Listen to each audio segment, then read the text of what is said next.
Yeah. Anyway, so let's talk about, and we're going to give you spoilers. Let's talk this right away. Discussion, spoilers. by necessity, is going to contain spoilers because some of the issues it's already out there. With the movie.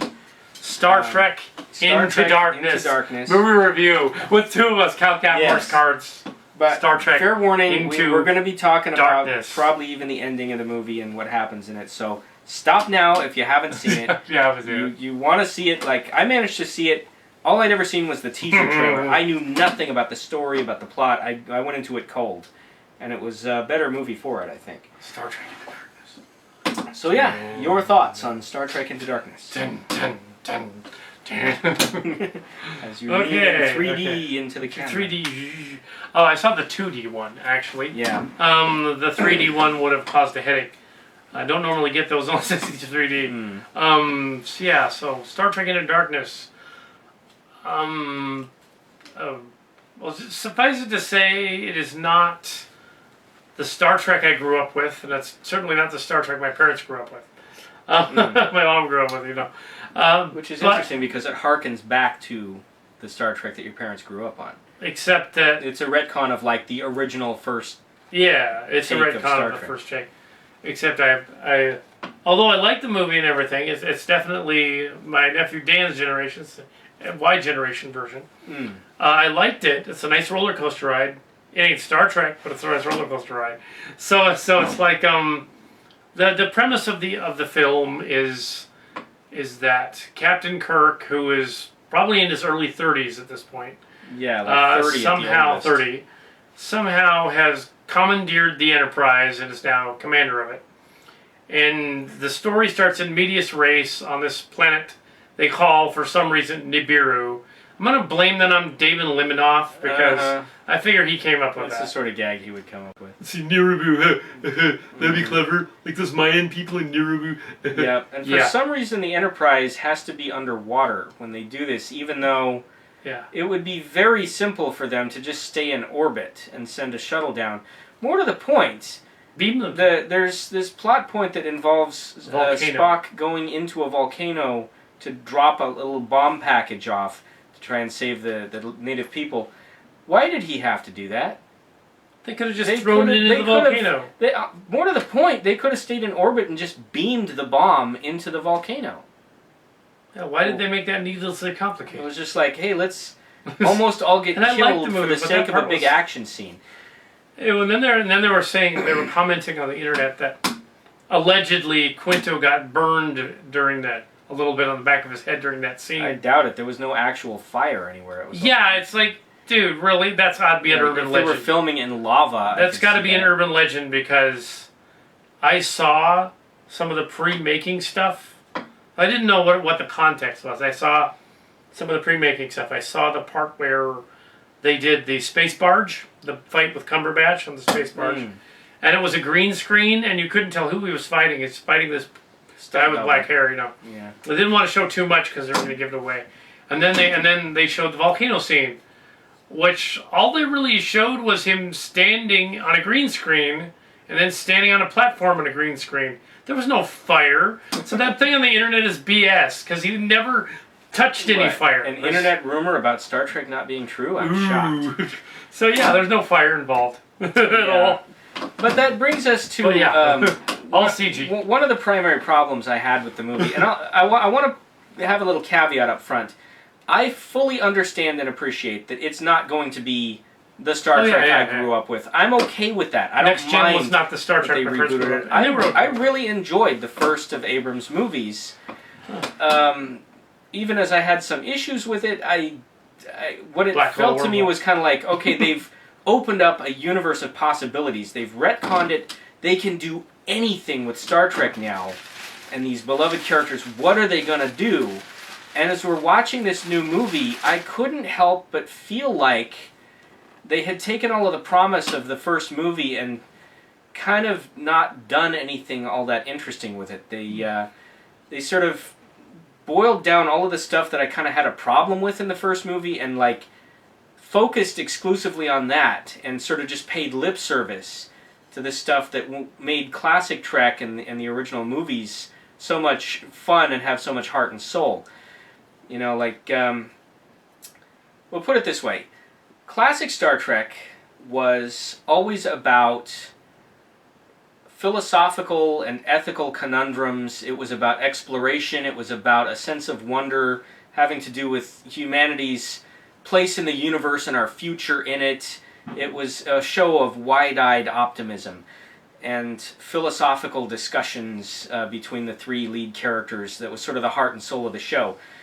The science fiction and the action-adventure and all of that was sort of just like the frosting that made it, palatable. You wouldn't want to see three talking heads discussing this stuff, so put it in a sci-fi show and, give it this candy gloss of, fabulous backdrops of alien planets and cities and aliens. They had to do that. All of that cool stuff.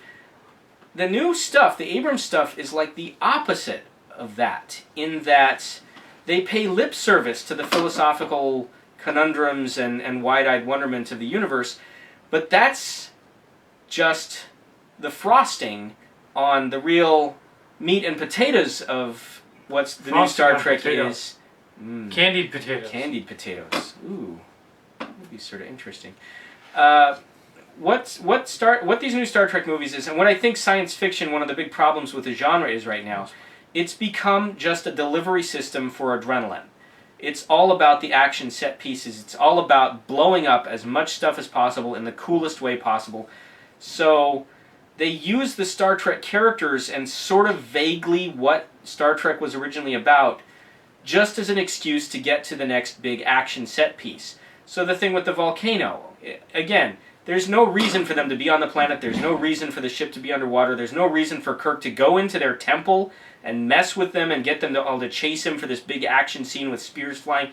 None of that needed to be there because they have a ship that could have solved their problem from space. They didn't want to do that because it's really all about the action scene. So it's like, okay, here's these characters doing all these action scenes, but none of the heart and soul, or very little of it, coming through, in either the story or the characters.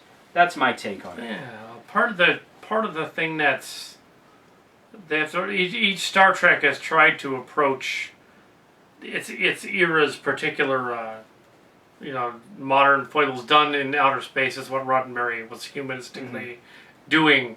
During the first show, he would do stuff that dealt with Vietnam without saying it was Vietnam, saying it's Klingons or Romulans or aliens or whatever, and cowboys, and it was wagon train to the stars basically. That's what they cliched. Yeah, but that's and that was the style of the time. That was the thing that they did, and they could put a morality story in there.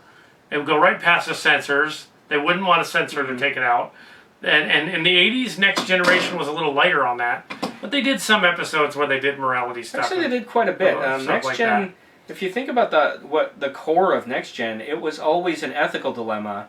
Yeah, being put to the crew, usually the command crew, being faced with sort of a Sophie's choice of some kind, where it's like, okay, we need to save the planet, but in order to do it, we potentially destroy, our principles, or sacrifice an innocent alien over here or something.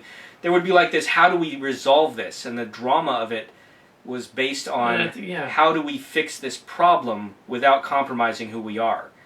And it had already started to go a little downhill with Deep Space Nine. Did a lot of the more of the darker, dramatic war arcs and stuff. And it was interesting in its own way. And then way. Voyager was sort of a lighter version of the whole thing. With Voyager was trying to be more of the pure exploration. It wasn't so much. I mean, they did a lot of ethical dilemma episodes. It wasn't so much. But it was leaning toward more action. It was leaning more action, and it was trying. Enterprise was completely out there, except for the fourth season. And it's fourth season got actually pretty interesting, but too little, too late at that point. Too little, too late. It's interesting that the Abrams verse kind of follows the Enterprise series. They reference it. Cool. And they showed a ship there on the screen. Which means even in the Abrams verse, Enterprise is canon. Enterprise is canon. So and the Dreadnought does look like the Chimera. I think that's pretty funny. Oh yeah, it kind of does. No, I didn't give him the design. But yeah, so it's the other way around. So the rest of the story, well, there is a dilemma in the story, but it's kind of hidden by all of the space stuff. Reading some of the reviews, apparently it was a parable about drone attacks thrown in there when they decide to fire the torpedoes at the Klingon Empire. And Scotty goes like, well, you shouldn't do that, or something to that effect. And, yeah. And they decide not to do that. Instead of doing that, they keep the drones and don't use them. Well, it sort of is, but sort of isn't. I'd say they're reaching on that. They're reaching, but... really hard, actually. It's like they're trying to justify a storyline that's primarily about action. Yeah. If you think about it, and I had this thought after the movie, I was torpedoes. I'm entertained by this. It's a very well put together, slick, slam bang action movie. It's a roller coaster ride. Abrams is a consummate action director. He knows how to do that. And he's certainly smarter about using special effects than, say, Michael Bay is, where, he doesn't stop the movie cold to leer at them. He uses effects actually very well. A lot of times they're very subtle in the background. But the thing that I kept coming back to after I saw the movie was, I already saw this. It was the first Abrams Star Trek movie, in which a really formidable, unstoppable badass guy with a big kick-ass ship wants to take on the Enterprise and the Federation and destroy them for reasons having to do with like his personal angst over his family, and then they fight, and eventually the bad guy is defeated. They did that, and then they did it again, because I guess it worked so well the first time. And the first movie is a rip-off of Nemesis, which they did... They were kind of trying to do Nemesis in the first one. So if you think about it, their take on Wrath of Khan, which is really what Into Darkness is trying mightily to remind you of it every turn. I mean, there are homages upon homages. There are scenes that are, garbled together like so many homages. They've got, again, spoilers here. I'm assuming if you're still watching, you're past that. Like the scene where they invert the Spock death scene from Wrath of Khan, and now it's Kirk dying. An interesting twist, but then they shoehorn in Spock doing Kirk's Khan anger thing, and it comes out of nowhere for me, and I almost laughed. It's supposed to be like this big dramatic payoff, and I thought it was funny to see Zachary Quinto going Khan, because for one, it's still out of character for Spock. I know they were going for the whole his emotions are breaking through thing, but here's the thing: that scene was supposed to be the big tearjerker. Oh my God, I'm broken up inside scene. They had already given away their get out of jail free card just like 5 minutes earlier with the, "It's funny, this Tribble's coming back to life because of Khan's blood that I stuck in it." Well, that certainly is an obvious foreshadowing for some character dying and being brought back to life in 5 minutes. So the whole time that Kirk is dying, yeah, it's a well-written scene. The acting is good. I'm not a big fan of the Khan, but, be that as it may. It's a good scene. But the whole time I'm supposed to be crying, and I'm not, because all I can think is they're going to bring him back to life in 5 minutes with a shot of Khan's blood, and sure enough, that's exactly what they do. So there's no suspense. You're not really emotionally involved. You're just sort of appreciating how clever it is. Like, ooh, they did a clever twist on this other movie that they're trying really hard to remind you, like, remember this scene? Remember how moved you were by it, like, way back in the early 80s when this came out? Ironically, though... Here it is again, but more clever and twisty and with better effects. But with none of the emotional resonance. And that's the problem I keep coming back to with it. It's like, I admire the movie for its craftsmanship, but I wasn't emotionally involved with it at all. Well, I found the roller coaster ride thing. I found that it was trying to do Space Heat and Wrath of Khan together. It was sort of like, I thought of it as a very weird, really well crafted fanfic. Yeah, it was like a fan film. A fan film. Both of them are. With huge budgets. With huge budgets. It's like they gave Abrams essentially the carte blanche that they should have given us 15 years ago and let us do a Star Trek movie. So we had to make our own. Yeah. They're coming soon. Shameless plug. Next December. And they decided to do this fan film and to pay homage to the other stuff. So even though they retconned the universe, and I like the movie too, but it was not Star Trek. Yeah, something it was space adventure with characters named Kirk and Spock. I wasn't as broken up as Joe Kreisman, who's doing his own fanfic thing, and he wants it to look exactly like the 60s. But as I pointed out to Brian Story in the blog, our space fan, our resident Star Wars / Star Trek background guy, consultant, as I pointed out to Mr. Story, I said, they couldn't do the 60s Star Trek now. Nobody would watch it. I mean, really, if you if you made everything perfect, like New Voyages or whatever, and you had Paramount take New Voyages or one of the other ones, or take Excalibur and do that, and it wasn't a fan film, it was a Paramount picture, nobody would sit through that. I would. You would get just us and some other You'd get older the old fans. school fans, but you wouldn't get any new people. Yeah. And I think what Abrams' people has tapped into, and I'm not just being an Abrams lover, but it's to say that they've tapped into the next generation. They've made a movie that even with all that hyperactivity and ADD and people going all over, it catches them. It pulls them in, even though it's not really, it gets them. But that's where I'm a little more cynical about it. I would agree with you. It hooks you. It moves like a house on fire. It's a ridiculously entertaining movie. It pulls you in, and then it gives you nothing but junk calories that you forget after you've seen it. It's got everything but the heart and soul that makes it worth telling in the first place. All you get out of this new movie is a whole bunch of slam-bang action scenes that look really awesome, and a iconic villain who was reduced in this movie to just being a slick terrorist, badass guy who's... I mean, I love Cumberbatch, don't get me wrong. He's a terrific actor. I love Sherlock. I was stoked when they cast him. But you compare his take on the character, and it's not really his, it's the writers and the director telling him what to do.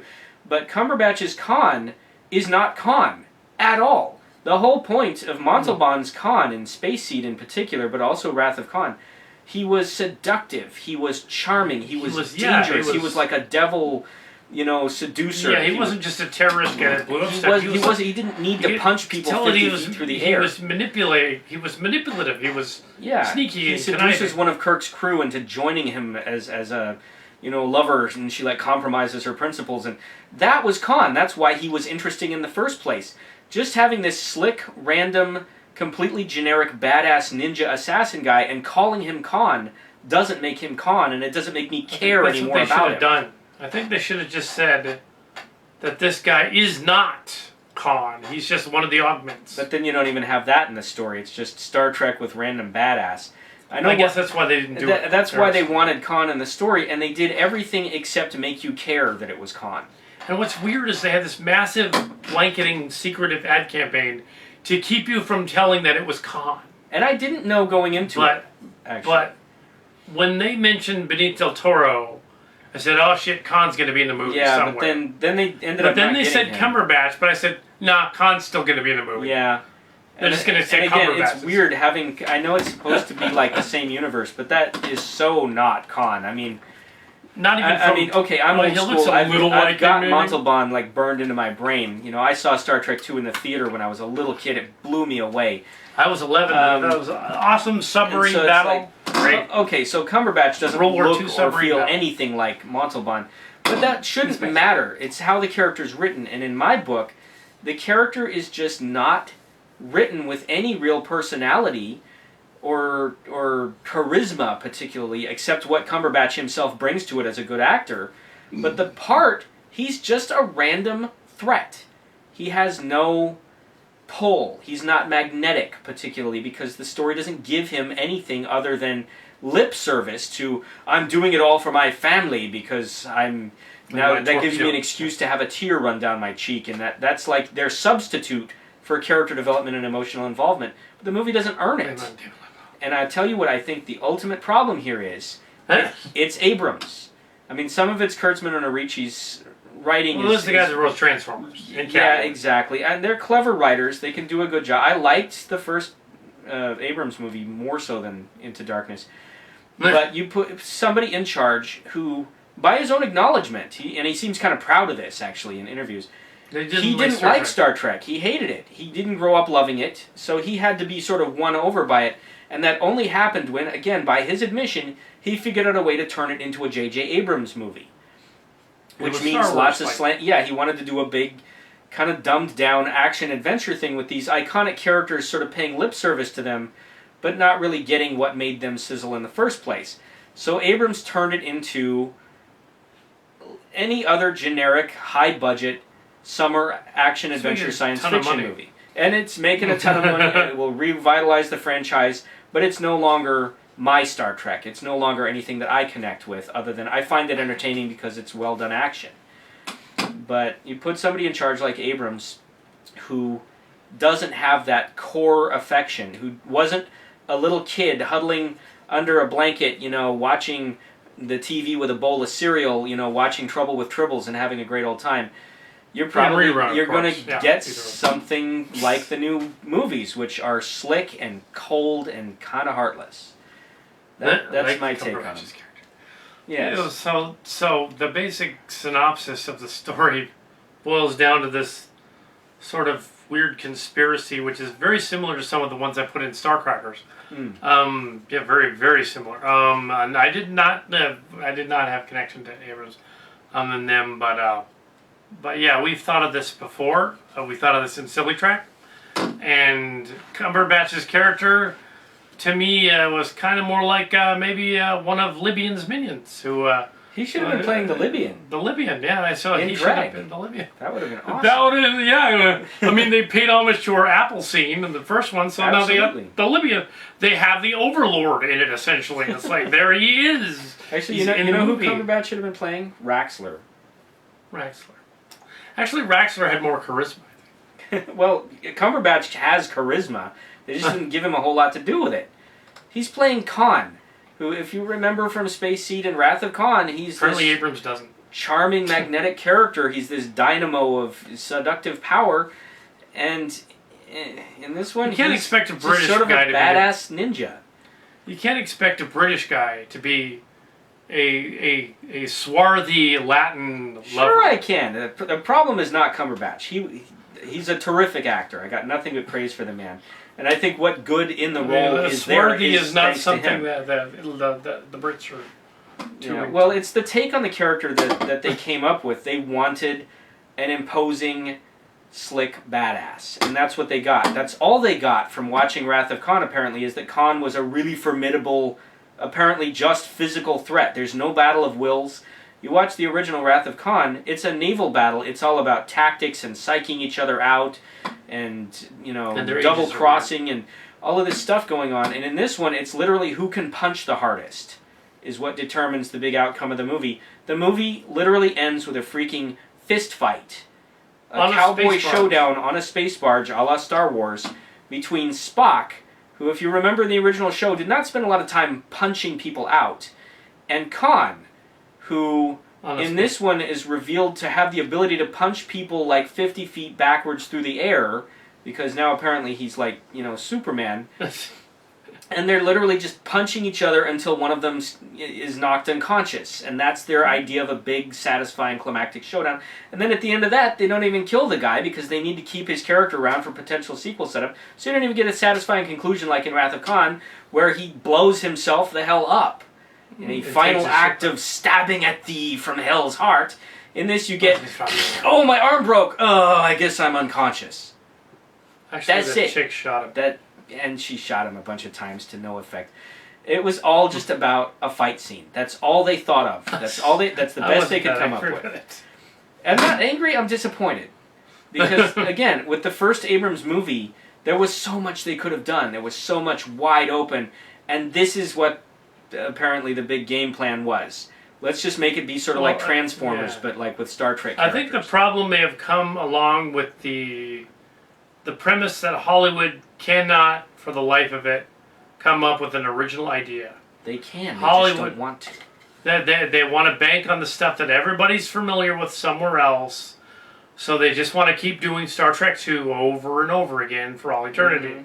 And it's like, they can't think of a completely new villain, or have it not even be a villain. Have them discover the oil probe early or something. Yeah, but they can't even do that. The thing is, they can, but they have no incentive to, because I guarantee you, these new Star Trek. I guess this one isn't doing quite as well as the last one, but it's going to make hundreds of millions of dollars, and that's why these movies exist in the first place. It's like the producers no one even was watching. We need another $700 million hit. Make another one of those, and make sure you do it exactly like the last one. 11 years ago, Nemesis came out. Nobody was in the theater. Well, nobody was watching Star Trek Nemesis. Yeah, part of that was because the movie series had kind of broken down at that point. Like it had become, Enterprise was in the middle of its run. And yeah, Star Trek at that point was only for insiders. Like the movies had no crossover appeal. You could and the ad campaigns were terrible. Enterprise kept advertising itself like it was a sex show or a wrestling match every week. It's like, it wasn't even about that. But that's exactly what we're talking about. That's why they advertised it like that, because they were thinking, if we show it to be even remotely cerebral, nobody will watch. It's all about the TNA and the explosions and the boobies and the sparks. So that's what they showed you, and then the episodes were usually not about that at all. So Enterprise got canceled. But they knew even then, it was like, okay, we have to present this like it's really dumbed down, which I find very insulting, personally, as a person who, I'm not like some kind of super genius, but it's like, I can tell when my intelligence is being insulted, and I kind of feel like that's the mentality that's in charge of Hollywood right now, and probably always has been. But it's just like, there's no room for intelligent science fiction anymore. And I miss that. Yeah. I really do. Where's the 2001s of this generation? Wow. So, yeah, the Abrams movie, yeah, I mean... it didn't stink. That's the thing. It stink. It was entertaining. I enjoyed it. I'm glad I saw it. I didn't hate it. Dan hasn't seen it. Like Prometheus was like an embarrassment, you know.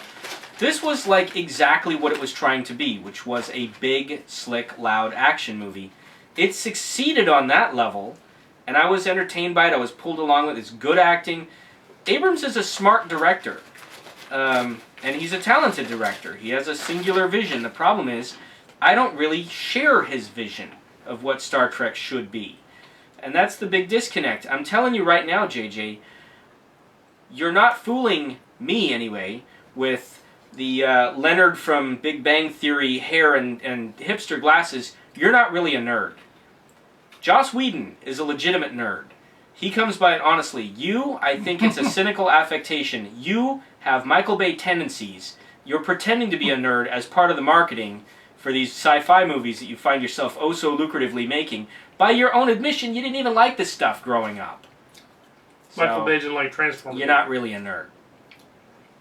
Just saying. Calling you out, dude. Like some of those girls at the cons that were ridiculously hot, they're not nerds either. Anyway. Well, they might be. I don't know. Maybe they're socially awkward. No, some of them. Neil Patrick does. So yeah, that's a stretch that the torpedoes were about drones or whatever, but I don't buy that necessarily. But I mean, and Scotty going, oh, but it would be typical of Abrams to do something like that, to say, let's create an emotional moment that really has no substance. Mm-hmm. Let's just like say, ooh, Scotty's mad about the torpedoes, therefore they must be bad. A good framework for he delivers scenes that are meaty for the actors. The sick kid has to be healed, and then for some unknown reason, the black guy has to do a terrorist act. Yeah, you wonder. He didn't really have to. What hold over the father guy did Khan have at that point? He'd already healed the kid.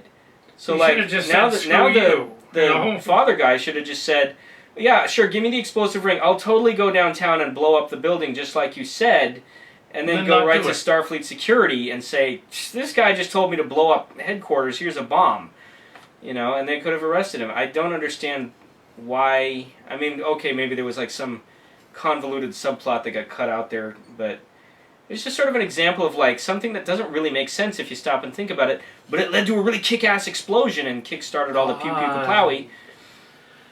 But well, one of the things that's really, I can't really say is bothersome because we did it, is that when we were in high school and college, is that Kirk and crew are too damn young to be in command of the Enterprise. They just are. They're too young. They just got out of Starfleet, and there they are in command of the Enterprise. Flagship of the Federation. Really? Kirk's going to be captain, unproven. He's never been XO on any... And then they kind of addressed that in this movie and said, oh, he screwed up on Nero and stuff. And the response, of course, should be like, blows it duh, of course he wasn't ready. He's like barely 30. Of course he doesn't know how to captain a ship yet. And it's like, yeah, we did that in Silly Track, but we were kidding. Well, the thing is, we were kids. We were that age. We thought that 30 was old. We thought 30, you should be like an admiral by then. So it's like, we had space captains being like in their 20s. We just didn't think about it. We didn't know. There's new movies, I think they know. And they should know. But they've retconned the universe and sort of painted themselves into a corner. They're like, okay, we're doing Star Trek over again. It's the same crew, same characters. but we've kind of made it so that like we've pushed them too soon into being like on the Enterprise. They shouldn't be there yet, so they just are anyway. Just don't worry about it.